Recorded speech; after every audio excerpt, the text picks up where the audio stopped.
তো হ্যালো বন্ধুরা, আমি শ্রীমান আর আপনাদেরকে সবাইকে স্বাগত আমার হেল্পিং হ্যান্ড চ্যানেলে। তো হেল্পিং হ্যান্ড মানেই কিন্তু সাহায্যের হাত। তো দেখুন, আমি যতদূর পারছি কিন্তু সাধারণ মানুষকে হেল্প করার চেষ্টা করছি। কাউকে ফোনে ইনফরমেশন দিচ্ছি, কাউকে হোয়াটসঅ্যাপে করছি, কেউ কমেন্ট করছে, রিপ্লাই করছি এবং যারা রাস্তাঘাট চেনে না তাদেরকে কিন্তু আমি যথারীতি স্থানে পৌঁছে দিচ্ছি। ঠিক এরকমই হুগলি জেলার চন্দননগর থেকে এক ভদ্রলোক আমার সঙ্গে কন্ট্যাক্ট করেন। ওনার ছেলের নার্ভের প্রবলেম, যে কারণে উনি নিমেষ হসপিটালে ডাক্তার চিকিৎসার জন্য এখানে আসতে চেয়েছিলেন। তো উনি কিন্তু ব্যাঙ্গালোরের রাস্তাঘাট চেনেন না। তো যে কারণে আমার সঙ্গে যোগাযোগ করার পর উনি কিন্তু কৃষ্ণরাজপুরম রেলওয়ে স্টেশনে ওনাকে আমি নামতে বলেছিলাম। তারপর কিন্তু সেখান থেকে ওনাকে পিক আপ করে আমি কিন্তু নিমেষ হসপিটাল পর্যন্ত পৌঁছে দিয়েছি এবং ওখানে যে থাকা খাওয়ার যে রুমের ব্যবস্থা, সেটা কিন্তু আমি ওখানে রুম খুঁজে দিয়েছি খুব অল্প টাকার মধ্যে এবং ওখানে কীভাবে অ্যাপয়েন্টমেন্ট নেবেন, কীভাবে ট্রিটমেন্ট করাবেন, সমস্ত কিছু বলে দিয়েছে। এবং আমি নিজে ব্যাঙ্গালোরে আছি, তো এরপরে যদি কোনো অসুবিধা হয় আমাকে ফোন করলে আমি তো অবশ্যই হেল্প করবোই। তো দেখুন, চলুন শুনে নেন ওনার মুখে কিছু ওনার বক্তব্য।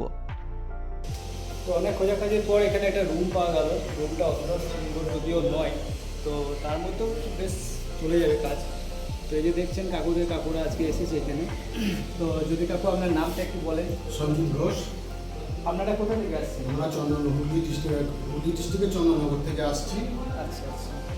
তো এখানে আসার পর কাকু আমার দ্বারা আমি যথারীতি উপকৃত হয়েছেন বা কিছু প্রচুর পরিমাণে উপকৃত পেয়েছি।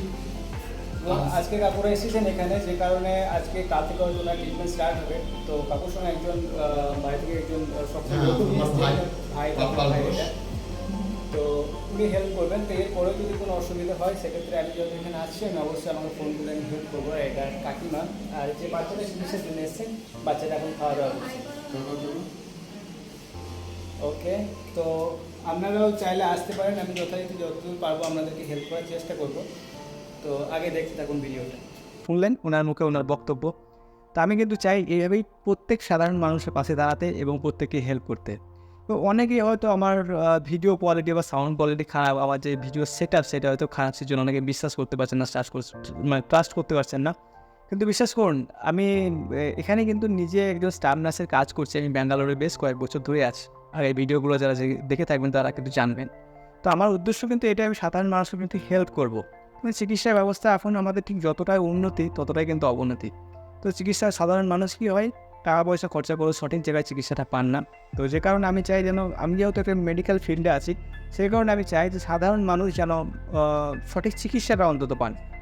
তো বন্ধুরা, আমার ভিডিওটা বানানোর উদ্দেশ্য এটাই যে আপনাদের যদি কোনো অসুবিধা হয়, যে কোনো ব্যাঙ্গালোরের যে কোনো হসপিটাল সম্পর্কে তথ্য, এবং আপনারা যে কোনো যদি কোনো প্রবলেমও ফেস করছেন, আপনাদের অন্য নিমেষ হসপিটালে যেতে হবে এর কোনো মানে নেই। এখানে অনেক সরকারি হসপিটাল আছে যেখানে কিন্তু কম টাকায় ভালো চিকিৎসা কিন্তু আপনি পেয়ে যাবেন।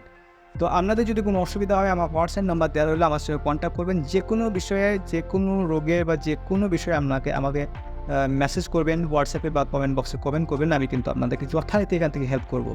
তো এমনও বলে রাখি, যদি আপনারা ব্যাঙ্গালোর আসতে পারছেন না, আপনাদের কাছে রিপোর্ট আছে বা আপনাদের কোনো প্রবলেম হচ্ছে, ওখানে ডাক্তার দেখিয়েছেন, আপনারা ঠিকঠাক বুঝতে পারছেন না, তো রিপোর্টগুলো আমাকে হোয়াটসঅ্যাপে সেন্ড করতে পারেন। যেহেতু আমি একটা হসপিটালে মেডিকেল ফিল্ডে কাজ করছি, আমি কিন্তু যতদূর পারবো আপনাদেরকে হেল্প করার চেষ্টা করব।